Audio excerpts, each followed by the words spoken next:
Guys, good morning sa inyong lahat.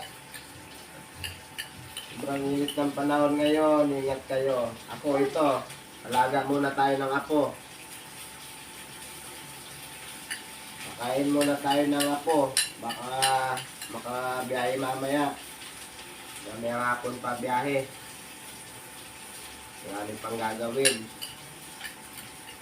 Magluluto pa tayo ng ulam. Naghahatid pa ng apo sa school. Tapos magpapaligo pa dito sa apong maliit. Walang katapusan. Mga idol, tapos na sa mga anak. Ito na naman, yung apo naman. Oo, bakit? Ayun o, nakikipagtawanan yung apo ko sa inyo. Hi, Kasado. Hi! Sabi mo hi! Oh, nag-hi din siya. Thank you guys for watching. Sabihin mo, Bibi.